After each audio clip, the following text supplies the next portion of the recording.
अस्सलाम वालेकुम class, welcome to my YouTube channel. Students, आज हम अपनी क्लास में एक और सेल ऑर्गेनेली को डिस्कस करने जा रहे हैं जो कि हमारे पास स्टूडेंट्स कहलाता है गोल्जी कॉम्प्लेक्स। आज हम देखेंगे स्टूडेंट्स के गोल्जी कॉम्प्लेक्स किसको कहते हैं, गोल्जी अपरेटस क्या है और गोल्जी बॉडीज क्या है। जैसा कि डायग्राम में हमें नजर आ रहा है, तो ये तीन चीजें मिलती हैं तो गोल्जी कॉम्प्लेक्स बनता है। नंबर 1 सिस्टर्ना, नंबर 2 वेजिकल और नंबर 3 स्टूडेंट्स वैक्यूल। जब ये तीनों चीजें मिल जाती हैं तो एक स्ट्रक्चर बनता है स्टूडेंट जिसको हम नाम देते हैं गोल्जी कॉम्प्लेक्स का। तो हम इसके अंदर आज इसकी discovery, occurrence, structure, composition, function और एट द एंड जो है कुछ इंपॉर्टेंट एमसीक्यूज जो है स्टूडेंट्स वो डिस्कस करेंगे। तो फर्स्ट ऑफ ऑल अगर हम बात करें गोल्जी कॉम्प्लेक्स किसको कहते हैं, तो स्टूडेंट्स गोल्जी कॉम्प्लेक्स असल में तीन चीजों से मिलकर बनता है। तो ये एक वेरियस मेम्ब्रेनस सिस्टम है जिसके अंदर सिस्टर्नी, वेजिकल एंड वैक्यूल, जब ये तीनों स्ट्रक्चर आपस में मिल जाएं तो जो चीज हमें नजर आती है उसको स्टूडेंट्स नाम दिया जाता है गोल्जी कॉम्प्लेक्स का। तो सबसे पहले अगर हम बात करें तो स्टूडेंट्स इस गोल्जी कॉम्प्लेक्स के अल्टरनेटिव नेम भी हैं। गोल्जी बॉडीज भी कहा जाता है इन स्ट्रक्चर को, गोल्जी सोम भी कहा जाता है, लिपोकॉन्ड्रोन भी कहा जाता है, डेक्टियोसोम भी कहा जाता है, डेल्टन कॉम्प्लेक्स भी कहा जाता है और ट्रैफिक पॉलिस ऑफ सेल भी कहा जाता है। तो ये डिफरेंट नेम है जो कि दिए गए हैं गोल्जी बॉडीज को। तो सबसे पहले अगर हम बात करें स्टूडेंट्स तो ये क्रिटिकल सेलुलर ऑर्गेनेली है जो इन्वॉल्व होती है। अब इसका जो सबसे इंपॉर्टेंट फंक्शन है वो स्टूडेंट्स क्या है, मॉडिफिकेशन कि कुछ प्रोडक्ट जो हैं सेल की वो बन गई थी एंडोप्लाज्मिक रेटिकुलम के अंदर और अब वो प्रोडक्ट जो है उनके अंदर स्टूडेंट्स मॉडिफिकेशन होने जा रही है। तो मॉडिफिकेशन के अंदर और साथ ही साथ सॉर्टिंग के अंदर, पैकिंग के अंदर कौन सी चीज इन्वॉल्व है स्टूडेंट्स, सेल ऑर्गेनेली जिसका नाम है हमारे पास गोल्जी कॉम्प्लेक्स। तो सबसे पहले स्टूडेंट्स हम इसकी डिस्कवरी की तरफ आते हैं। तो इसको सबसे पहले डिस्कवर किसने किया, तो फर्स्ट ऑब्जर्व किया था इसको जॉर्ज ने कब, 1867 के अंदर। तो डिफरेंट एग्जाम के अंदर स्टूडेंट्स ये एमसीक्यू पूछा जा सकता है कि गोल्जी कॉम्प्लेक्स या गोल्जी बॉडीज जो हैं उनको सबसे पहले किसने ऑब्जर्व किया। नंबर 2 स्टूडेंट्स इसकी जो मॉर्फोलॉजिकल डिटेल्स थी वो कैमिलो गोल्जी ने पेश की 1898 के अंदर और इसी साइंटिस्ट के नेम के ऊपर इन स्ट्रक्चर्स को गोल्जी बॉडीज का नाम भी दिया जाता है। तो नंबर 3 स्टूडेंट्स जब ये डिस्कवरी हुई, मॉर्फोलॉजिकल डिटेल दी कैमिलो गोल्जी ने, तो उसने नर्व सेल्स लिए थे, नर्वस सिस्टम से सेल्स लिए थे जो कि बर्न ऑल और कैट के थे और उनकी स्टडी करते हुए इसने मॉर्फोलॉजिकल फॉर्म जो है वो एक्सप्लेन की गोल्जी कॉम्प्लेक्स की। तो गोल्जी जो हमारे पास था साइंटिस्ट उसने अप्लाइड किया है मेटालिक स्टेन। तो मेटालिक स्टेन स्टूडेंट्स क्यों अप्लाई किए, ताकि ये जो स्ट्रक्चर है गोल्जी अपरेटस का, गोल्जी कॉम्प्लेक्स का, जब ये स्टडी की जा रही थी इलेक्ट्रॉन माइक्रोस्कोप के नीचे तो ये उसको प्रोमिनेंट नजर आ जाए, इस वजह से उसने मेटालिक स्टेन का यूज किया to nerve from the cerebrum.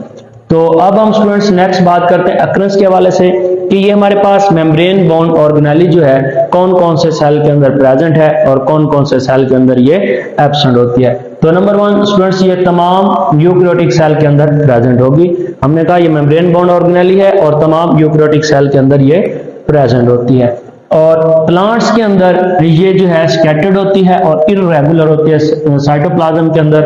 और प्लांट्स में स्टूडेंट्स इसको नाम दिया जाता है डेक्टोसोम्स का और हैं सेम वही गोल्जी अपरेटस ही या गोल्जी कॉम्प्लेक्स ही, लेकिन प्लांट्स के अंदर ये एक एडिशनल फंक्शन जो है परफॉर्म कर रहा होता है जो कि फॉर्मेशन होती है स्टूडेंट्स सेल वॉल की। एनिमल के अंदर ये इन्वॉल्व नहीं होता क्योंकि एनिमल के सेल के पास सेल वॉल अवेलेबल नहीं है, इस वजह से ये सेल वॉल के अंदर इन्वॉल्व भी नहीं होता। नेक्स्ट पॉइंट की तरफ बात करते हैं हम स्टूडेंट्स। तो जो गोल्जी कॉम्प्लेक्स है हमारे पास ये एब्सेंट होता है बैक्टीरियल सेल के अंदर। बैक्टीरिया के अंदर ये ऑर्गेनेली प्रेजेंट नहीं होगी, ब्लू ग्रीन एल्गी के अंदर भी नहीं होगी और जो हमारे पास मैच्योर आरबीसी हैं, रेड ब्लड सेल, उनके पास भी गोल्जी कॉम्प्लेक्स अवेलेबल नहीं होते। उसके पास स्पर्मेटोजोआ ऑफ ब्रायोफाइट्स, इसके पास भी नहीं होंगे और हमारे पास रेडियोफाइट्स एंड सीव ट्यूब जो सेल्स हैं फ्लोएम के ऑफ एंजियोस्पर्म, इनके पास भी स्टूडेंट्स गोल्जी बॉडीज नहीं होते। तो हैं तो ये भी यूकैरियोटिक सेल ही लेकिन इनके पास नहीं होता। तो बाकी इनके अलावा जितने भी यूकैरियोटिक सेल हैं उनके पास सेल ऑर्गेनेली अवेलेबल होता है जिसको हम नाम देते हैं गोल्जी कॉम्प्लेक्स का। तो नेक्स्ट पॉइंट की तरफ हम चलते हैं कि नंबर ऑफ जो गोल्जी बॉडीज हैं स्टूडेंट्स प्लांट्स के अंदर, उनकी अगर हम रेंज की बात करें तो नॉर्मली 9 to 10 होते हैं प्लांट सेल के अंदर, but is very high in cell engage in secretary activity. तो वो सेल्स प्लांट्स के अंदर जो सेक्रेशन के अंदर सेक्रेटरी एक्टिविटी के अंदर इन्वॉल्व होते हैं, लाइक रूट कैप सेल, उनके अंदर इन गोल्जी बॉडीज की जो नंबरिंग है वो इससे भी ज्यादा हो सकती है। तो नेक्स्ट पॉइंट है स्टूडेंट्स हमारे पास कि number of Golgi bodies is increase during cell division. जब सेल डिवाइड हो रहा होता है तब नंबर ऑफ जो गोल्जी बॉडीज हैं स्टूडेंट्स ये बढ़ जाती हैं। तो ये कुछ पॉइंट्स थे डिस्कवरी और अकरेंस के हवाले से कि सबसे पहले आपने इसको याद रख लेना है कि जॉर्ज ने इसको ऑब्जर्व किया, स्टडी की और मॉर्फोलॉजिकल फॉर्म जो थी इसकी गोल्जी कॉम्प्लेक्स की वो कैमिलो गोल्जी ने पेश की। उसके बाद स्टूडेंट्स आपने देखा इसके अकरेंस के हवाले से कि तमाम यूकैरियोटिक सेल के अंदर ये प्रेजेंट होती हैं, लेकिन मैच्योर आरबीसी के पास भी नहीं है, स्पर्मेटोजोआ ब्रायोफाइट्स के पास भी नहीं है। तो इसी तरह जो हमारे पास प्रोकैरियोटिक सेल हैं, बैक्टीरिया, ब्लू ग्रीन एल्गी जो है उनके पास भी ये ऑर्गेनेली अवेलेबल नहीं होती। उसके बाद अगर हम स्टूडेंट्स प्लांट सेल की बात करें तो प्लांट सेल के अंदर ये गोल्जी अपरेटस जो हैं ये एंडोप्लाज्मिक रेटिकुलम के साथ लिंक्ड नहीं है, ना वहां उसके जो करीब का एरिया है वहां पे अवेलेबल है, क्योंकि प्लांट के सेंटर के अंदर एक बड़ा वैक्यूल आ जाता है, जिसकी वजह से छोटी जो ऑर्गेनेलीज हैं स्टूडेंट्स ये पेरिफेरी की तरफ चली जाती हैं। तो ये गोल्जी कॉम्प्लेक्स हमारे पास आ चुका है प्लांट सेल के अंदर। अगर स्टूडेंट्स हम बात करें एनिमल सेल के हवाले से तो एनिमल सेल के अंदर जो गोल्जी कॉम्प्लेक्स है वो एंडोप्लाज्मिक रेटिकुलम के साथ एसोसिएटेड होते हैं। तो इन्हीं के फंक्शन को आज हम डिस्कस करेंगे कि क्या फंक्शन है गोल्जी कॉम्प्लेक्स का, प्लांट्स के अंदर क्या है और एनिमल के अंदर क्या है। अगर स्टूडेंट्स हम स्ट्रक्चर की बात करें कि Golgi transmission electron microscope structure of Golgi bodies was studied, तो सबसे पहले स्ट्रक्चर जो है किसने डिस्कवर किया, स्टडी किया स्टूडेंट, डाल्टन एंड फिलिप्स ने। तो सबसे पहले ये दो साइंटिस्ट थे 1954 के अंदर, इन्होंने इलेक्ट्रॉन माइक्रोस्कोप के नीचे जो है गोल्जी बॉडीज का जो स्टूडेंट स्ट्रक्चर था उसको स्टडी किया।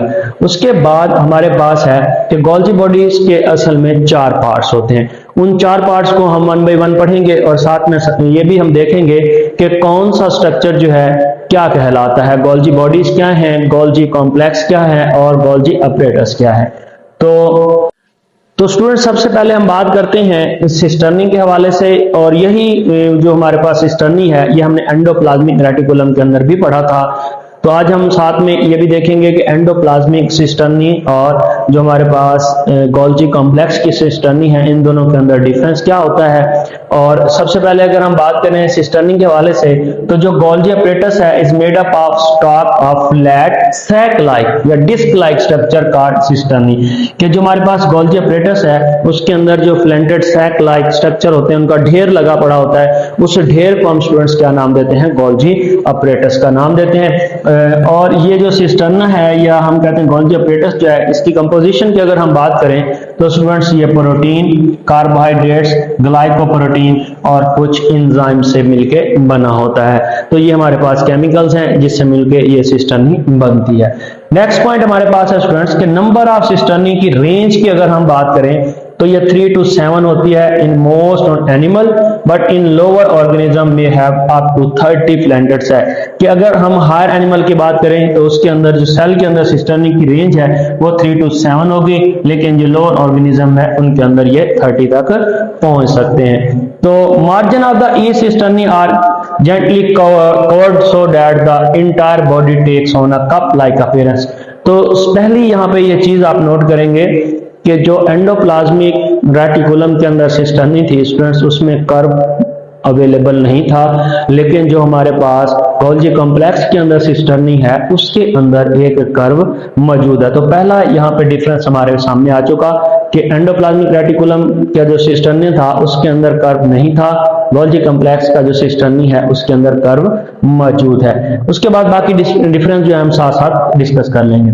तो जो सिस्टर्नी है are categorised into 3 main region होते हैं इसके, एक को हम सिस गोल्जी नेटवर्क के नाम से पढ़ते हैं, दूसरा हमारे पास मीडियल होता है और एक हमारे पास स्टूडेंट्स ट्रांस होता है। तो इनको 1 by 1 हम देख लेते हैं, इनके अल्टरनेटिव नेम भी और इनके फंक्शन भी।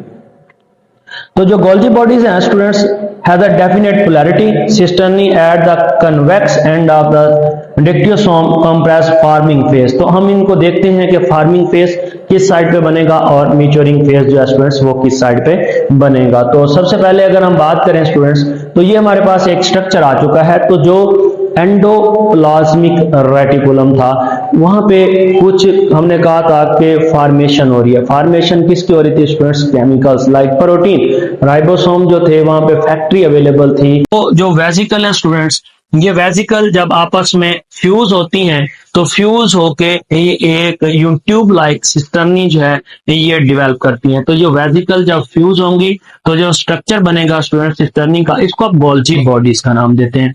जब अब ये असल में केमिकल्स थे जो कि अब ये फ्यूज होते हैं, जब फ्यूज होते हैं तो ये सिस्टर्नी बन जाती है इनकी फ्यूजन से, और उसके बाद ये दोबारा इस गोल्जी अपरेट बॉडीज का ये जो सिस्टर्नी है इससे दोबारा ये वेसिकल बनती हैं। वेसिकल फिर स्टूडेंट्स फ्यूज होती हैं तो ये एक और जो है सिस्टर्नी बनता है।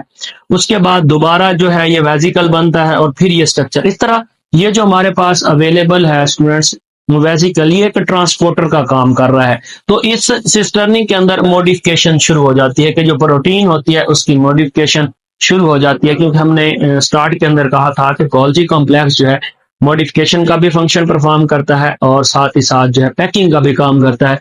तो अगर ये एक हमारे पास स्ट्रक्चर था तो इसको हमने नाम दिया गोल्जी बॉडी का। अगर ये 3 से 4 जिस तरह ये बने हुए हैं डायग्राम के अंदर अगर डेवलप हो जाते हैं तो ये गोल्जी अपरेटस कहलाएगा।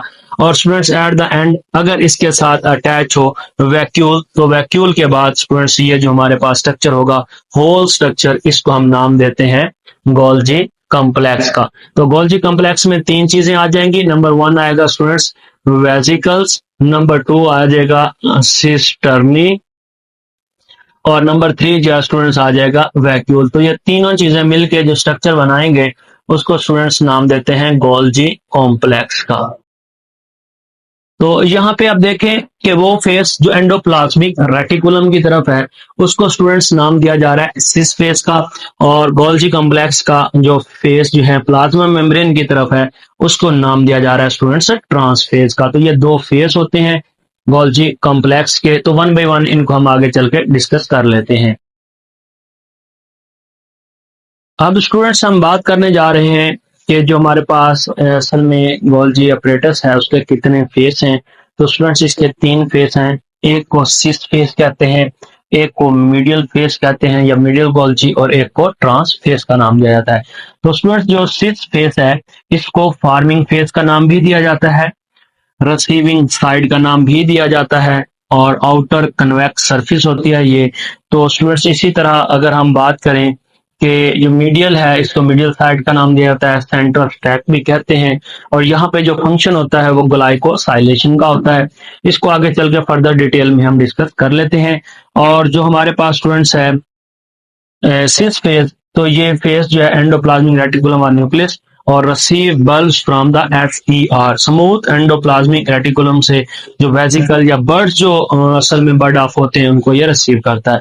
तो जो हमारे पास स्टूडेंट्स ट्रांस फेज है इसको मैच्योरिंग फेज कहते हैं या शिपिंग साइड भी कहा जाता है, और ये इनर कनकेव सरफेस होती है, और ये फेस टूवर्ड प्लाज्मा मेम्ब्रेन होता है, और ये सेक्रेटरी ग्रैन्यूल्स जो है ये वहां पे ये बनते हैं, या आप कहते हैं ट्रांसपोर्ट वेसिकल और पिंच्ड ऑफ। तो जो वेसिकल पिंच्ड ऑफ होते हैं उनको ट्रांसपोर्ट किया जाता है। तो अब हम स्टूडेंट्स बात करते हैं टेब्यूल्स के हवाले से। अगर हम स्टूडेंट्स टेब्यूल्स की बात करें तो these arise due to fenestration of the cisternae and it form a complex network. तो ये कॉम्प्लेक्स नेटवर्क बना देती हैं। सेक्रेटरी वेसिकल की अगर हम बात करें तो स्टूडेंट्स ये वेसिकल जो हैं स्मॉल साइज कंपोनेंट्स होते हैं, each about 40 angstrom in diameter, present along convex surface of the edge of the cisternae. These are smooth and coated type of vesicle. तो ये असल में वेसिकल ही होती है, सेक्रेटरी वेसिकल जो है। अगर हम गोल्जियन वैक्यूल की बात करें तो स्टूडेंट्स ये जो है expanded parts of the cisternae होते हैं which have become modified to form vacuoles। तो ये modified होकर वैक्यूल बना देते हैं। Vacuoles develop from the concave of the maturing phase। तो जो concave side of maturing phase थी वहां से ये वैक्यूल जो है बर्ड ऑफ होते हैं या फिर हम कहते हैं निकलते हैं।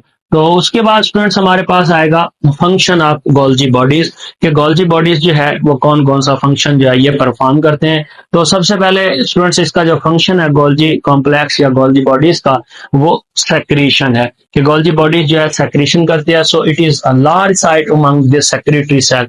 तो ऐसे सेल जो सेक्रीशन के अंदर इंगेज होते हैं या इन्वॉल्व होते हैं, उनके अंदर गोल्जी कॉम्प्लेक्स की जो रेंज है वो क्या होती है, ज्यादा होती है। तो नंबर 2 जो फंक्शन है स्टूडेंट्स इसका ग्लाइकोसाइडेशन के हवाले से आप लिपिड, तो एडिशन होती है ओलिगोसैकेराइड टू प्रोड्यूस ग्लाइकोलिपिड। तो वहां पे जो सिस्टर्नी है उसके अंदर जो मॉडिफिकेशन की जा रही है वहां पे एडिशन ही असल में होता है, कहीं पे लिपिड्स ऐड हो रहा होता है और कहीं पे कार्बोहाइड्रेट्स ऐड होते हैं। ग्लाइकोसाइलेशन ऑफ प्रोटीन की अगर हम बात करें तो students addition of carbohydrates to produce glycoprotein, तो ग्लाइकोलिपिड्स भी बन रहे हैं और ग्लाइकोप्रोटीन भी बन रही है। ये सारे फंक्शन किसके थे, गोल्जी बॉडीज के। उसके बाद हमारे पास है फॉर्मेशन ऑफ लाइसोसोम। तो जो गोल्जी बॉडीज हैं स्टूडेंट, वहां से जब वैक्यूल जो बर्ड ऑफ होकर निकलते हैं उससे जो स्ट्रक्चर बनता है उसको हम नाम देते हैं लाइसोसोम का। तो जो फॉर्मेशन ऑफ लाइसोसोम है स्टूडेंट्स वो भी गोल्जी बॉडीज की वजह से हो रही है। उसके बाद Golgi body forms the cell plate during cell division by the secretory hemicellulose formation of enzyme and hormone।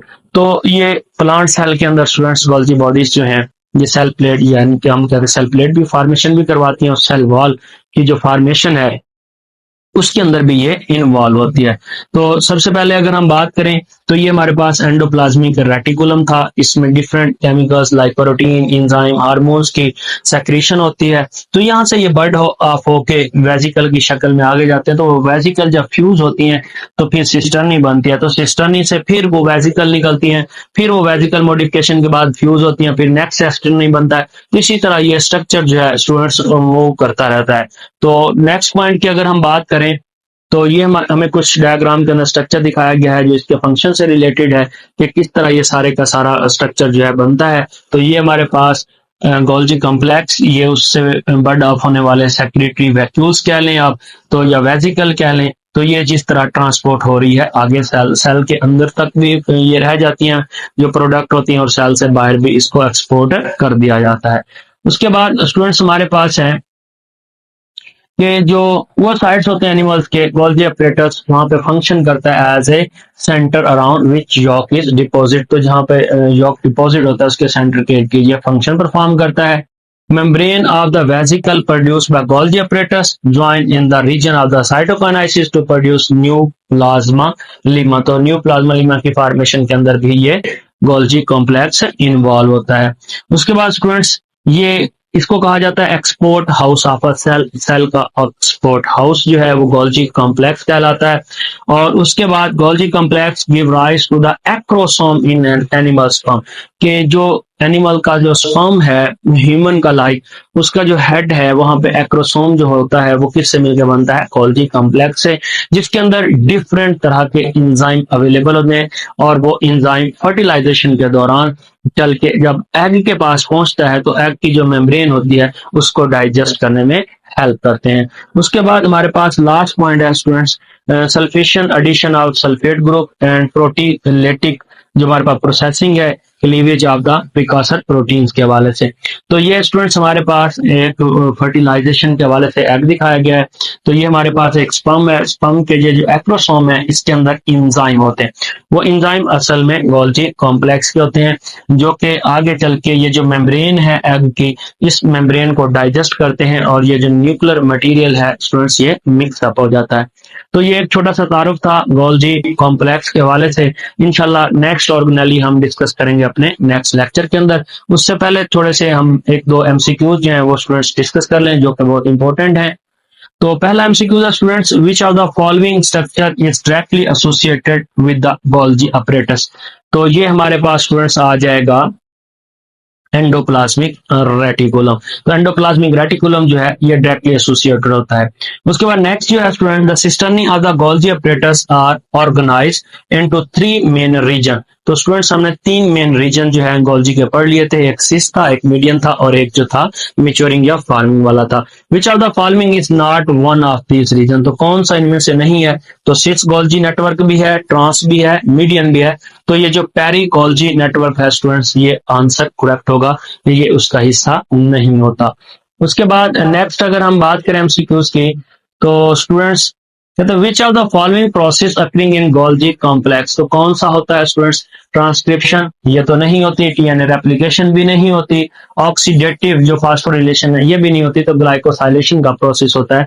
तो आंसर बी इज करेक्ट, तो बी जो ऑप्शन है वो सही होगा। उसके बाद students the vesicle that bud off from the trans Golgi network are destinated for, तो ये आगे चल के क्या बनाती है? तो स्टूडेंट प्लाज्मा मेम्ब्रेन, लाइसोसोम और एक्स्ट्रा सेलुलर स्पेस, तो ये बी ऑप्शन जो है ये करेक्ट होगा। एंडोप्लाज्मिक रेटिकुलम ये तो रॉन्ग, न्यूक्लियस और साइटोप्लाज्म भी ऑप्शन रॉन्ग है।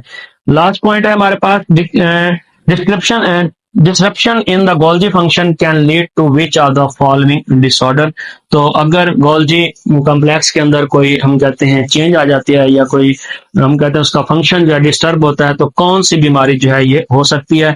नंबर 1 हमारे पास है अल्जाइमर डिजीज है, सिकल सेल अनीमिया, या फिर हमारे पास टाइप 1 डायबिटीज, या फिर हीमोफीलिया। तो स्टूडेंट्स जो हमारे पास ए ऑप्शन है ये करेक्ट होगा। तो इसके साथ ही हमारा आज का टॉपिक स्टूडेंट्स एंड होता है। कल इंशाल्लाह हम डिस्कस करेंगे अपने नेक्स्ट लेक्चर के अंदर नेक्स्ट टॉपिक को। तब तक अपना ख्याल रखिएगा। अल्लाह हाफिज।